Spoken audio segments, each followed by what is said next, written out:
今次嘅內容係悄悄蘇梅島啊！所謂悄悄，除咗一啲地方執咗靜悄悄，有啲靚女好嬌俏之外咧，更加有啲地方咧係十分之俏，俏者泰文嚟嘅，即係好 relax 咁解。包括呢間餐廳，呢間餐廳可以話在森林和原野之中，與大自然合抱，裡面充滿一個綠色嘅情懷。店主好巧妙地廢物利用。用一啲環保嘅材料咧，就將整個地方佈置成一個藝術特區一樣，再加上一啲大自然嘅植物同埋盆栽，整體上就構成一幅美麗嘅圖畫啦。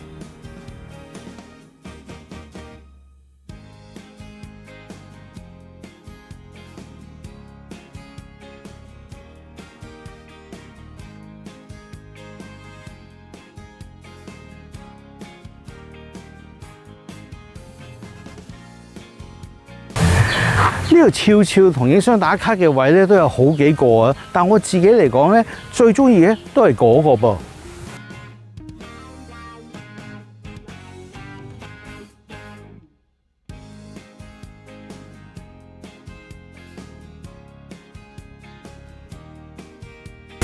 中意得呢個位梗係有原因啦，個環境係咪好優雅咧？嗱，剛才問個店員咧，呢度有嘢飲啦，有嘢食啦，有啲咩特別推介？冇啊，咁其實樣樣都係差唔多。咁啊，或者有啲咩嘢特別想推介俾遊客嘅？有啊，個景啦，咁個景，咁即係點啊？咁其實呢度咧冇乜所謂，入到嚟淨係叫杯水飲都得嘅，可以隨便影相打卡，個環境真係好唔錯啊！雖然話就話冇乜特別推介，但其實呢度嘅炸魚薯條，再加埋呢個嘅炸單骨雞翼呢，都相當之出名㗎。難怪真係有啲本地嘅泰國人一家大細走嚟呢度睇風景、影相留念啦。呢間咖啡店咧開大概2年咁上下到啦，咁喺疫情之中咧都沒有太大嘅影響。其實正如布吉島一樣啦，一啲受本地人歡迎嘅店鋪咧都可以大步攬過，但係話主力做遊客生意嗰啲就真係慘啦嚇咁呢度咧都叫做仲 OK 啊。咁但願第二日大家再嚟蘇梅島玩嘅時候咧，都可以嚟支持下啦，小店係值得支持嘅。鏡頭一轉呢，我哋又去咗另一間咖啡店兼餐廳，呢度直頭係一店多滯啊！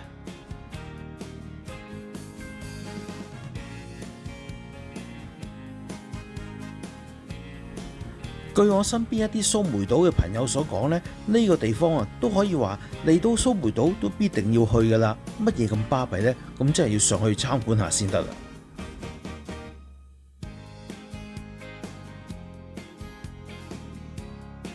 話明俏俏啊嘛，呢個位夠唔夠俏咧？相信成個蘇梅島最俏可能都係呢度啦。呢度咧正是一間咖啡酒店。咩叫咖啡酒店咧？又係咖啡店，又係酒店，就為之咖啡酒店啦。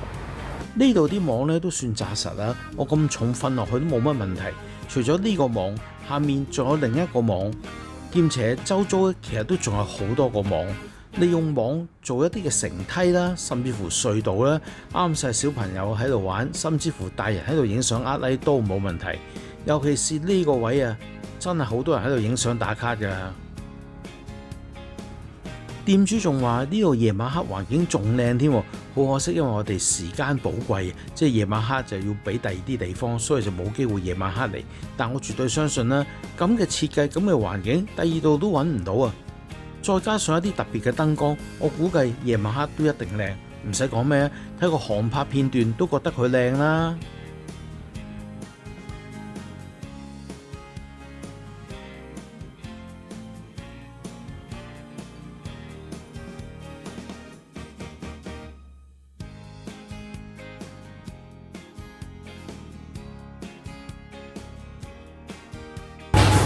而且仲有海景添噃。嗱，呢一間咖啡酒店裏邊咧，總有20幾間房啊。當中最有特色嘅有3間房，呢間係其中一間。雖然係本地嘅一啲嘅小品牌酒店咧，但係喂有心思喎。首先睇睇啦，嗱啲燈咧自家設計啊，甚至乎床邊都有插蘇位俾你可以即係攞嚟插電話啊、叉電啊咁樣。雖然唔係 USB 插頭，但總好過冇啊。跟住咧更加欣賞嘅就係廁所浴室個位啦。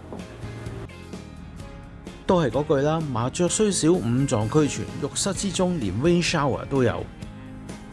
喺個廳外面呢，整咖啡嘅機器也有，保險箱都有，雪櫃也有，電視都有，即係樣樣都有。地方唔算大，但叫做舒服。尤其是如果你熱愛大自然嘅話呢，呢個地方都幾啱你。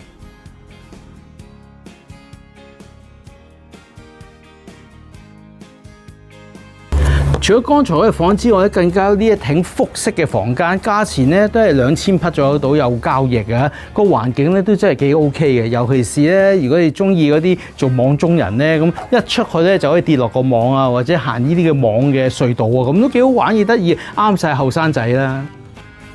據店主所講，呢啲房呢，疫情之前呢都好受本地人歡迎，唔少曼谷人呢，一個週末飛過嚟蘇梅島玩，就住喺呢啲房間裏面開晒 party 咁樣，都不知幾開心啊！其實呢度呢，除咗呢啲房，亦都有普通房，兼且原來呢仲有泳池添噃。因為時間關係呢，我哋不能夠逐間房去睇啦，俾個航拍片段你睇下，就知道呢度原來地方都不細㗎。